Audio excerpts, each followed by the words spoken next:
Hello everyone, and welcome to my General Hospital official channel. I hope everyone is having a wonderful day. Before we begin, please hit the subscribe button and give this video a thumbs up. Today on General Hospital, Carly wants Anna to arrest Ava, Ava begs John for assistance, and Christina requests that her father hold Ava accountable for her actions. Christina had a dream about hugging her baby child while at General Hospital. She wakes up from her dream, checks her stomach, and starts crying. Alexis enters, and Christina tells her mother about her dream. She sobs, realizing that the only way she'll ever see or hold her kid is in her dreams. Felicia arrives and expresses her condolences to Christina and Alexis, as well as their family. As a patient advocate, she wants to provide therapy, bereavement counseling, group sessions, and anything else Christina may require. Felicia understands from experience that there is no set schedule for dealing with bereavement, but relying on family members can assist. After Felicia leaves, Alexis asks Christina what she can do for her. Christina isn't sure how to feel now that her kid is gone. She realizes she spoke my baby for the first time, but she was her mother. Christina tears because she was the only one who genuinely knew her. She knew what every kick meant and whether or not she liked something she ate. She sobs, she was real and she was my baby. Christina breaks down. In the hall, Portia expresses gratitude to Trina for coming to see her and says they will revisit this subject later. Trina begins to walk away as a cop pulls Heather out of the elevator. Heather sees Trina and yells her name, but Portia rushes over and tells her to stay away from her daughter. Heather just wanted to apologize. Portia claims she's only here for a follow-up and will do whatever it takes to keep her off the streets. She asks the police to escort Heather to her room. When Heather is taken away, Trina asks her mother, "What the hell was that?" Portia claims her only interest is protecting her. Trina informs her mother that Heather is shackled and escorted by a guard, making it impossible for her to intervene. Trina claims her mother cannot afford to lose it on a patient as co-chief of staff, even if it is Heather. Portia says she's delighted Laura backed off, but she won't let some lawyer make a name for themselves by putting Heather back on the street. Trina begs her mother to let this go. Portia says if she wants to assist, she should stay away from Heather. Scott informs the guard outside Heather's room that he is her attorney and barges his way inside. Heather says it's always nice to see Scott, but they both know he's not her attorney. He exclaims, "Not yet." He acknowledges he did some study, that the cobalt poisoning is true, and that she received an unfair sentence. He knows she done some wild things in her day, but she was never a serial killer. He claims she didn't unintentionally poison herself with cobalt, as she did with LSD, and she wasn't thinking clearly when she killed those people. He wants to help her, and she wonders why. He claims they are family since they share Franco. Heather can't believe he used the dead son card and wants to know what's in it for him. Scott claims the corporation that created her implant has vast money and should be sued. Heather questions what good money can accomplish in prison. He claims that's why they want a fresh trial. He adds if she is acquitted, she will be free and have a large bank account. He comments that she still has life in her, so why wouldn't she want to spend it with her grandson? He portrays her as a victim of this organization, and he can tell by her eyes that she is attracted. He asks her to let him get her out, and then they'll go after a large chunk of the corporate pie. She agreed to think about it. Donna complains that her throat hurts and that she would like a popsicle. She asks her parents if she is in trouble for taking Daddy's vitamins. They tell her she isn't, but she's not allowed to take anyone else's medication or anything else unless it's given to her. Donna asks whether she can go home. Carly says they're heading home shortly, but Christina is here, so her father will stay. Donna suggests they grab Christina a popsicle or two, one for her and one for the baby. Carly gives Sonny a look. When Jason steps out, Donna, Carly, and Sonny are already up and on their way to the elevator. Jason gives them a ride home, but Carly begs Jason to stay with Sonny so she can take Donna home. Sonny informs Jason that he and Carly understood what was wrong with him all along and regrets not listening. Jason claims that his instincts kicked in and that he is much better today, as evidenced by his eyes. Sonny claims he is, but he wants to know who switched his medications. Jason shares images of Ava with Sonny that purport to show her shoving Christina out the window. Sonny believes Ava is the one who changed his medications, so Jason asks what he wants him to do. Sonny tells him to go meet Ava and see if she has anything to say. Jason understands and leaves. Sonny soon discovers Alexis outside Christina's room. Alexis claims Christina is upset and they must do their best for her. He realizes he has been all over the place lately, but he is receiving help. Sonny informs Alexis that Ava is responsible for this, and he has proof. He tells her about the photographs. Alexis fumes, asks Sonny to look after Christina, and wanders outside for air. Felicia overhears Portia tell a nurse that she wants Heather out of there as quickly as possible. Felicia confronts her, stating that hurrying care is not in the best interests of the patient. Portia claims she provides good care to all patients and questions if Felicia would have pushed for Ryan while he was a patient here.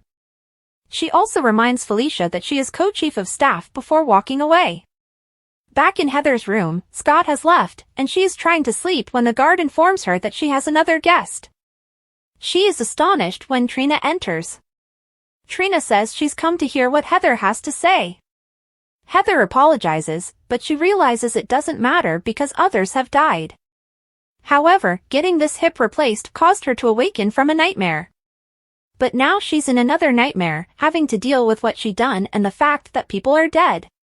Trina says she has heard her apology and hopes that her murderous tendencies have subsided. She starts to leave, but Heather stops her. She cries again, saying she is sorry for what she did to her as well as what Esme did to her. She claims Ryan used Esme and her feelings for Spencer. Trina interrupts her and explains that Esme was not in love with Spencer, she was using him. Trina will not forgive Esme or Heather. Heather wonders why she came to see her. Trina declares that she will not allow her and Esme to have power over her anymore. However, she wants Heather to have her day in court, and she hopes that justice will be done and that no one will be harmed by her again. Heather also says she hopes she never hurts anyone else again. Trina tells her they all deserve some peace and walks away. Heather breaks down. Scott runs into Alexis in the hallway and tells her he heard about Christina. He asks if she's okay. Alexis asks whether he wants to know about his murderous client. She informs him that Christina is sad and broken by the loss of her kid.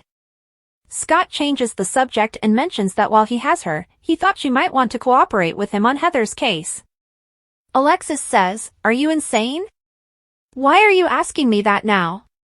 There is no way in hell I would help Heather Weber." She storms off. In her cell, Ava requests a guard in order to contact Agent John Cates. She gets no response. Cates is brought to Anna's office and asked what she wanted. Anna questions the nature of his relationship with Ava Jerome. He claims she is a buddy, and his personal life is none of her concern. Anna claims it is when a crime has been committed. She tells him that Ava pushed a pregnant Christina out the window and that her baby did not survive. Cates says he has nothing else to say. Anna wonders if he is unconcerned about this innocent life because it is Sonny's grandchild. He calls it a tragedy, but he has yet to speak.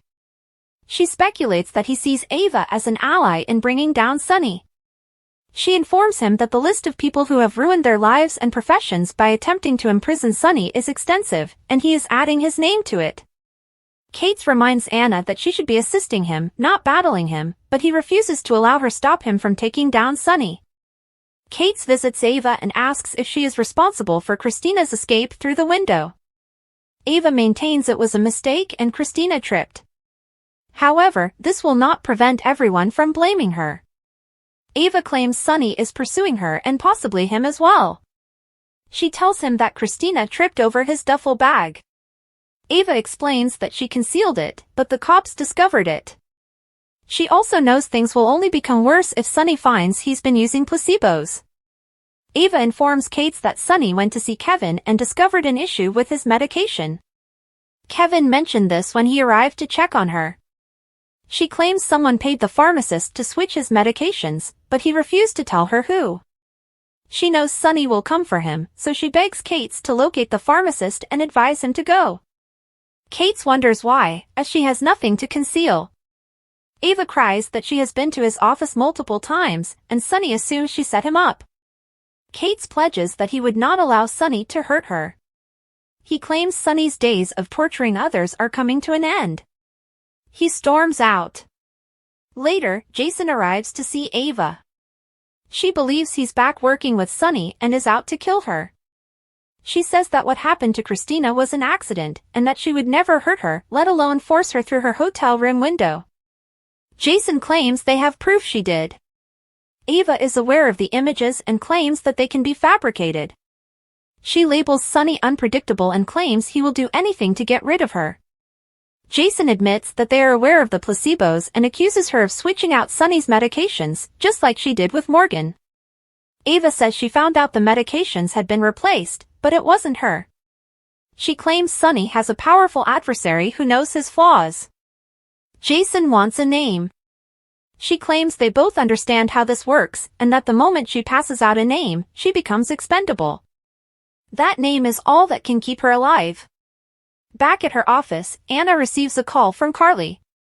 Carly begs her to come to her house because she needs to report a crime.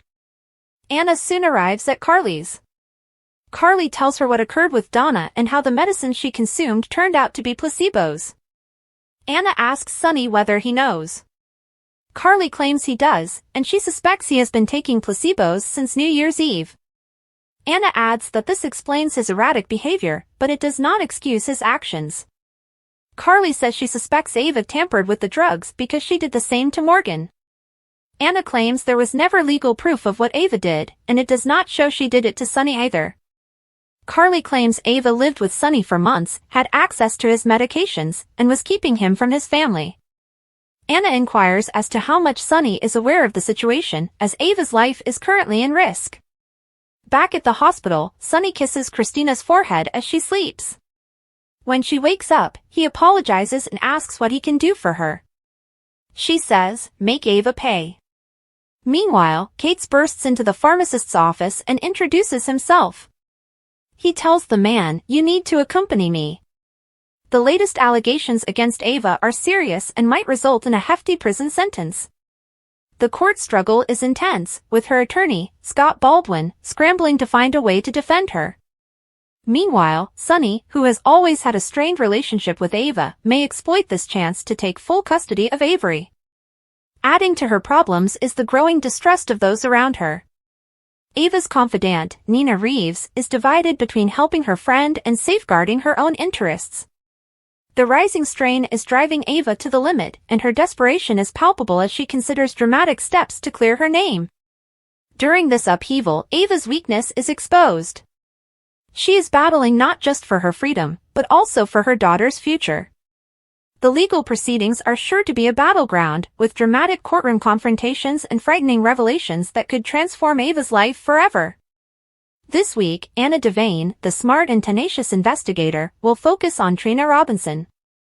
Anna's instincts have been refined over years of solving complex cases, and she believes Trina may have important information concerning recent occurrences in Port Charles.